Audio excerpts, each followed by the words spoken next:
Welcome to the deep dive. Today, we're looking at some really interesting information you shared.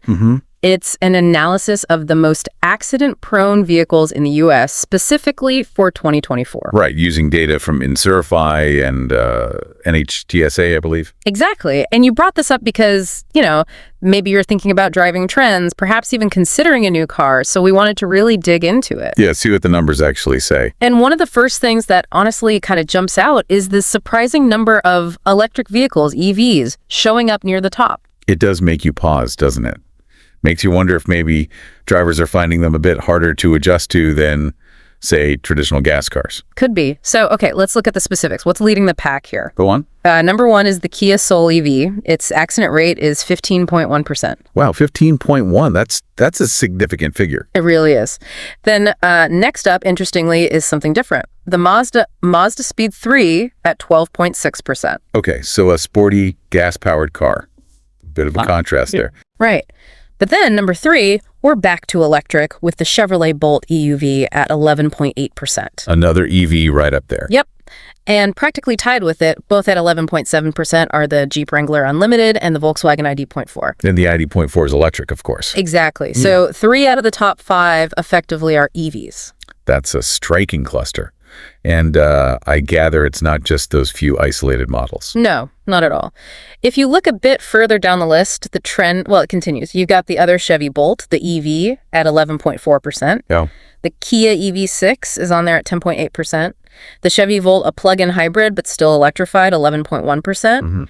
Toyota Prius Prime, another plug-in, 11.0%. Even the BMW i3 at 10.3%, and the Ford Mustang Mach-E at 9.9%. So quite a few relatively recent electric or electrified models in that higher rate group. It really is quite a list. What do you think might be going on there? Is it something about how they drive? Well, it's quite possible. I mean, think about the acceleration, that instant torque you get in many EVs. Yeah. It's very different from the gradual power buildup in a gas engine, right? Yeah, it can definitely surprise you if you're not ready for it.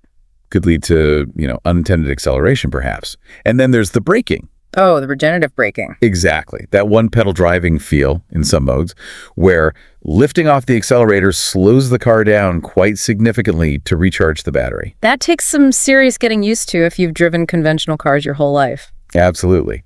That different deceleration profile could easily be a factor in misjudgments or, accidents for drivers who are still adapting.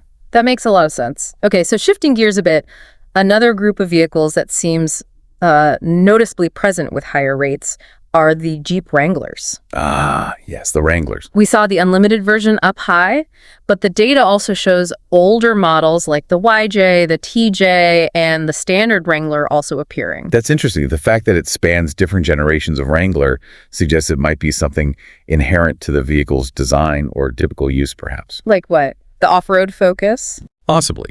That higher center of gravity, great for trails, might translate to, let's say, different handling dynamics on regular roads compared to a standard car or SUV. Requires a bit more driver awareness, maybe? Could be. And we also see quite a few Ram trucks, right? Yeah, good point. The 2500, the 3500, the 1500, even the 1500 Classic are all on this list. And there, you'd have to think size is a factor. Yeah. Longer stopping distances, different blind spots, maneuverability. Especially if they're being used for towing or hauling heavy loads, which they often are. Precisely. That adds another layer of complexity to driving them safely. But it's not just EVs and big trucks, is it? The list is actually pretty varied. That's a crucial observation. What else did you notice? Well, you've got things like the Mazda 3 and the CX-5 in there, the Volkswagen GTI, and even the Beetle, Subaru WRX and Impreza, too. Right. So sporty compacts, standard sedans, and crossovers. It really shows that it's not just about one vehicle type being inherently dangerous. Yeah, it suggests other factors are definitely involved. Absolutely. Things like, maybe the typical driving style associated with a sporty model like a WRX or GTI, or the demographics of the primary drivers.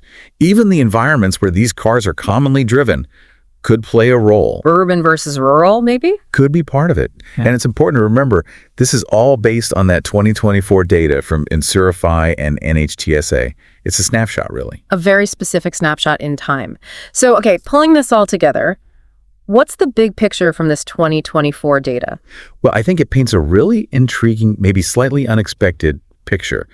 The prominence of EVs is definitely the headline grabber. Alongside certain trucks and, yes, some sportier models. Exactly. And it strongly suggests that, well, adapting to new technologies like electrification and maybe just the inherent characteristics of certain vehicle types, be it size or handling, are pretty significant factors in these accident rates currently. It definitely gives you food for thought. It really does. And it sparks that question, doesn't it? As EV adoption keeps climbing and as drivers just get more seat time, more experience with them, will we see these rankings shift? You'd expect familiarity to breed, well, better handling. Right? You'd hope so. It raises interesting points about, future vehicle design, maybe the need for specific driver education for new tech, and just how we all adapt to this changing automotive world. Lots to watch in the coming years.